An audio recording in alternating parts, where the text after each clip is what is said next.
Twitched by the haughty look on his face when he was ordered in no polite terms to ready himself for inspection. He was pale, slight, hardly like a soldier. It is human nature to keep ourselves at a distance from most people, but every once in a while we come across someone who passes directly from the periphery to the center, who strikes the core of us like a mallet setting a tuning fork to resonant agitation. This may or may not derive from any extraordinary qualities possessed by this person. It's an interplay of external and internal states. We must be receptive to the other to receive him. Which is to say, I identified with the boy immediately. I must have seemed equally unlikely, traveling to the front so many years ago, a privileged brat, eager to fight the Reds, an Al-Azhar University dropout fresh off a backpacking tour with stops in Istanbul, Rome, Paris, Madrid, Amsterdam. Wandering stoned loops around gray-spidered canals, I passed aimless hours in hostels and museums, train stations and bars and coffee houses and brothels, those that would serve an Arab.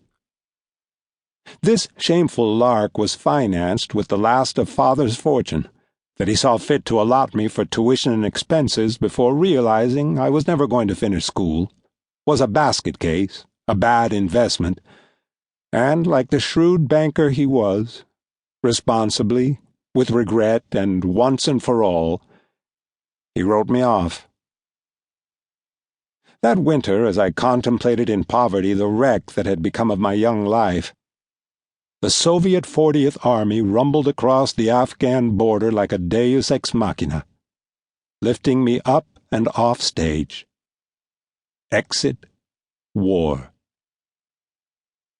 People who knew me were surprised by what I did, but in a broad sense, the move was in keeping with my personality.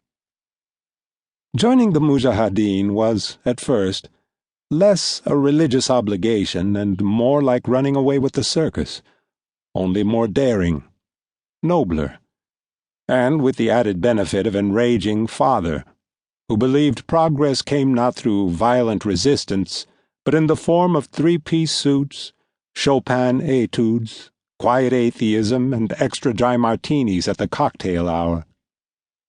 Father was a man bent double from the weight of his polish. 2 decades are more than enough to erase an identity, and for me they have, almost.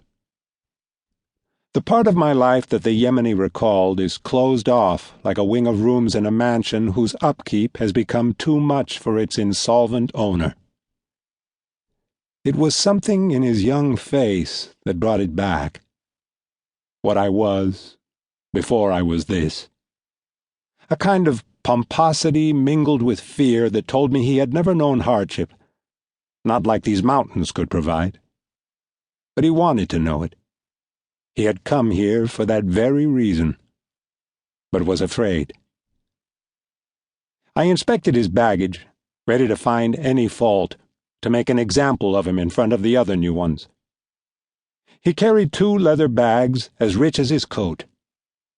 I rummaged through and found nothing blameworthy with the exception of a pair of Italian sunglasses and a Swiss army knife, both of which I confiscated. Your eyes will grow strong in the mountain sunlight, but not if you hide them like a woman, I said. And this? I held up the Swiss army knife mischievously. Why in God's name would you carry a weapon with the Crusaders' cross to this place? Are you a Christian or just a fool? The boy pointed to my rifle. Didn't the Kufr make that, too? Abu Anas moved as if to strike him for his insolence, but I signaled that this was not necessary. You've put your finger on it, I said to the Yemeni. We're fighting our battles with our enemy's weapons. Maybe one day you will design us a better rifle. Until then, I'll keep this one handy. I hope that won't be a problem. The boy shook his head no. I noticed him continuing to admire the Kalashnikov,